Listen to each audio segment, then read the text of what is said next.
Indian legal system एक बहुत ही important concept पर बेस्ड है, वो है इनोसेंट अंटिल प्रूवन गिल्टी, जिसका मतलब ये होता है कि कोई भी अक्यूज जब तक कि वो in the eyes of law guilty prove नहीं होता है तब तक उसे क्रिमिनल नहीं कहा जाएगा, बल्कि उसे अंडर ट्रायल कहा जाएगा।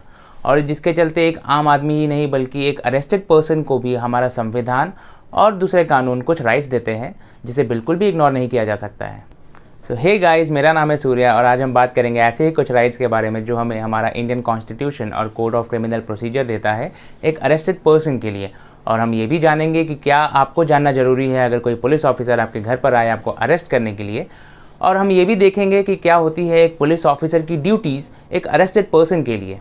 दोस्तों, मैं आपको बताना चाहूँगा कि इस वीडियो का एक एक सेकंड बहुत ही इंपॉर्टेंट है आपके basic knowledge point of view के हिसाब से, तो इसे बिल्कुल भी स्किप किए बगैर देखिएगा आप। तो चलिए शुरू करते हैं।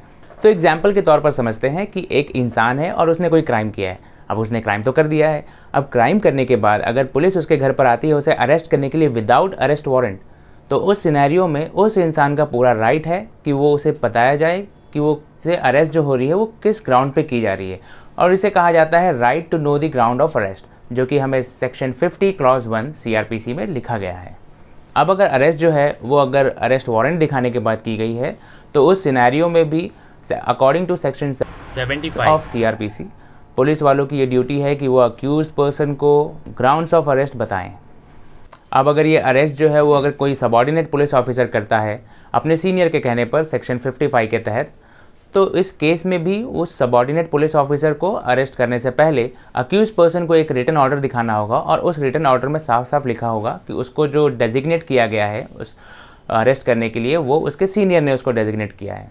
और अगर ये रिटन ऑर्डर अगर वो पुलिस ऑफिसर नहीं दिखाता है तो फिर ये जो अरेस्ट होगी उसे इलीगल अरेस्ट माना जाएगा। अब देखिए, अरेस्ट तो हो गया।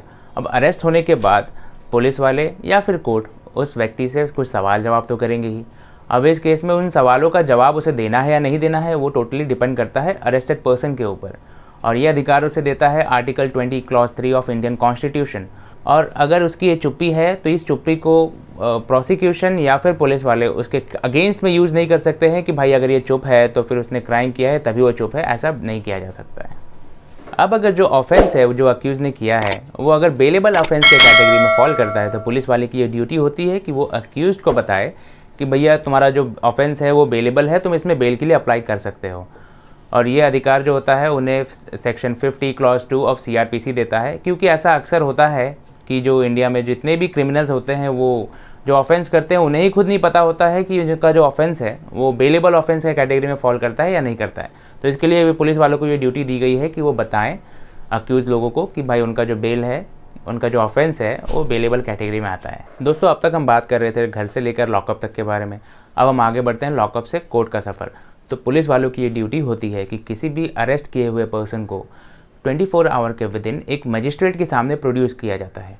अब ये 24 आवर का टाइम इसलिए दिया गया है कि कोई भी पुलिस वाला अपने पावर का इस्तेमाल करके किसी भी आम नागरिक को गैर कानूनी तरीके से अरेस्ट ना कर सके और उसे डिटेन करके ना रखे, मतलब बंदी बना के ना रखे। और ये बात कहा गया है सेक्शन 56 और 57 CRPC में।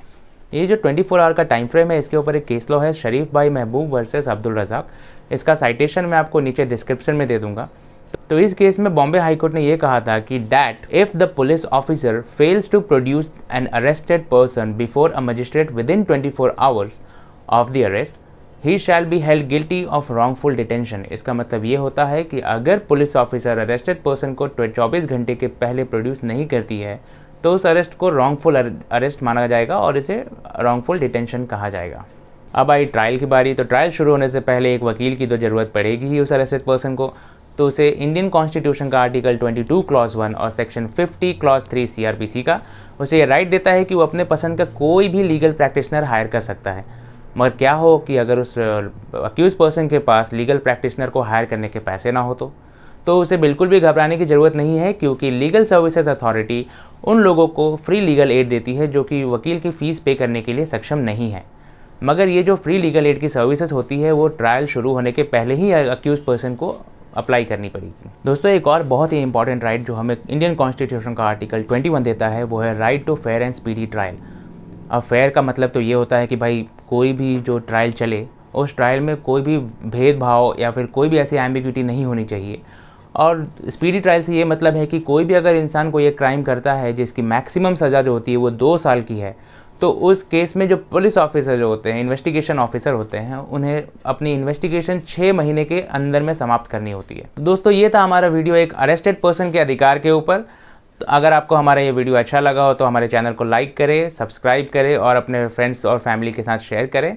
और भी ऐसे वीडियोज़ के लिए हमारे नीचे कमेंट बॉक्स में हमें कमेंट करके बताएं कि आपको कौन से वीडियोज़ और चाहिए, किस टॉपिक पे वीडियो अच्छा लगता है, या फिर अपने सुझाव जो होते हैं हमें नीचे कमेंट बॉक्स में बताएं। आशा करता हूँ कि आपको ये वीडियो पसंद आया होगा। तो फिर मिलेंगे एक नई वीडियो के साथ। जय हिंद।